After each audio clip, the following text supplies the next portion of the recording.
Hello viewers, আসসালামু আলাইকুম। কেমন আছেন আপনারা? তো আশা করি ভালো আছেন। আমিও আলহামদুলিল্লাহ ভালো আছি। তো ভিউয়ার্স, দেখুন আমি আপনাদের জন্য ঝরঝরা একটি পোলাও রেসিপি নিয়ে আসলাম, যেটা সাদা পোলাও বা প্লেন পোলাও যেটাই বলেন, হ্যাঁ যে যে ভাষায় বলেন। এই পোলাওটা আমি আপনাদেরকে আজকে বানিয়ে দেখাবো কীভাবে একদম পারফেক্ট পানির মাপ দিয়ে আপনি ঝরঝরা একটি পোলাও তৈরি করতে পারেন। তো চলুন আমরা মূল রেসিপিতে চলে যাই। তো আমি এখানে 1.5 কেজি চাউল ইউজ করেছি। এই 1.5 কেজি চাউল আমি আধা ঘন্টা ভিজিয়ে রেখেছিলাম, তারপরে আমি ভালো করে ধুয়ে নিয়েছি। আর এখানে আমি তেল এবং ঘি দিয়ে দিয়েছি, আর তেলটা কিন্তু অল্প দিয়েছি, ভিউয়ার্স খেয়াল করেন যেহেতু গরমের দিন। আর দারচিনি, এলাচ, লং দিয়ে দিয়েছি, পেঁয়াজ কুচি দিয়ে দিয়েছি। গরমের দিনে এত তেল ইউজ করতে হয় না, তো অল্প তেল ইউজ করেছি। আর আমি দিয়েছি লবণটা আপনারা বুঝে তারপরে দিবেন। আমি 1.5 কেজি চাউলের জন্য এখন একটু দিয়েছি, পরে লাগলে আবার দিব। তো ভালো করে নেড়ে চেড়ে নিচ্ছি ভিউয়ার্স। আর আমি এখন দিয়ে দিলাম একটু আদা বাটা, একটু রসুন বাটা, যেহেতু আমার পেঁয়াজটা হয়ে এসেছে। তো আমি একটু ভালো করে নেড়ে চেড়ে নিচ্ছি। আর গ্রানটা চলে এসেছে, গ্রানটা যতক্ষণে চলে আসবে না ততক্ষণ কিন্তু নাড়তে হবে। তো আমার পোলাওর ইয়াতে গ্রানটা মোটামুটি ভালো চলে এসেছে। তো এখন আমি ইচ্ছে করলে চাউলটা দিয়ে দিতে পারি। তো আমি চাউলটাকে কিন্তু ছেঁকে নিয়েছিলাম ভিউয়ার্স, ছেঁকে রেখে দিয়েছিলাম। তো এই যে চাউলটা আমি দিয়ে দিচ্ছি ভিউয়ার্স। চাউলটা দিয়ে ভালো করে নেড়ে চেড়ে নিতে হবে,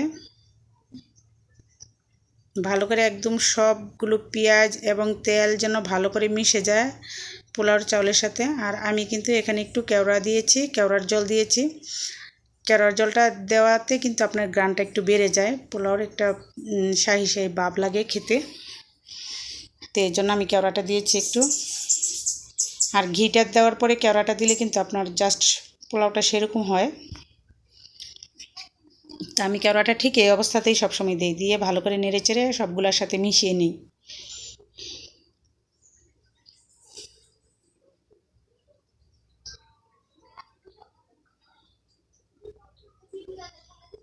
তো ভিউয়ার্স আমি কিন্তু একদম ভালো করে মিশিয়ে নিচ্ছি। আর দেখুন পোলাওটা কিন্তু একদম অনেক নাড়াচাড়া করেছি।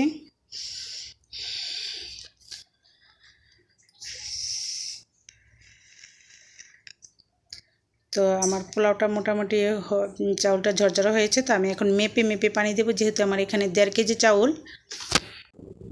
তো আমি 1.5 কেজি চাউলে টোটাল 3 কেজি পানি দিব।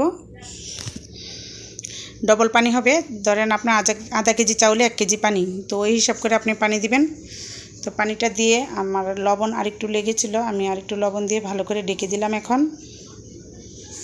তো দেখুন আমারটা কিন্তু বলক এসে গিয়েছে, চাউলটা বলক এসে গেছে। আমি একটু নেড়ে চেড়ে দিচ্ছি, নেড়ে চেড়ে তারপরে আবার একটু আমি দমে রেখে দিব।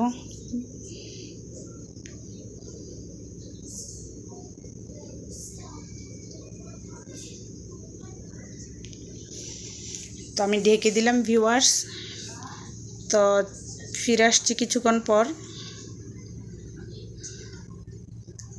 তো দেখি কি অবস্থা।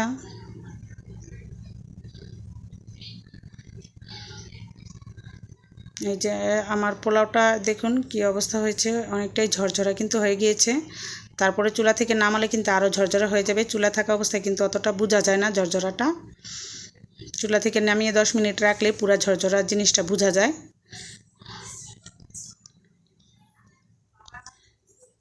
তো আমি একটু সার্ভ করছি, দেখুন সার্ভ করে দেখাচ্ছি কেমন হয়েছে।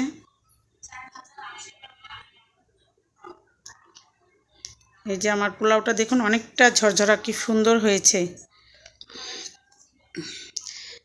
এখন আমি বেরেস্তা দিয়ে একটু ডেকোরেশন করে দিচ্ছি।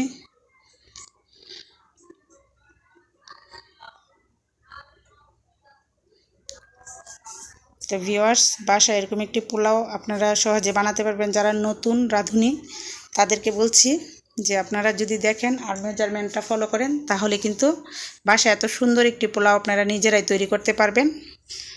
তো ভিউয়ার্স, আমার এই ভিডিওটি ধৈর্য ধরে দেখার জন্য আপনাদেরকে অসংখ্য ধন্যবাদ।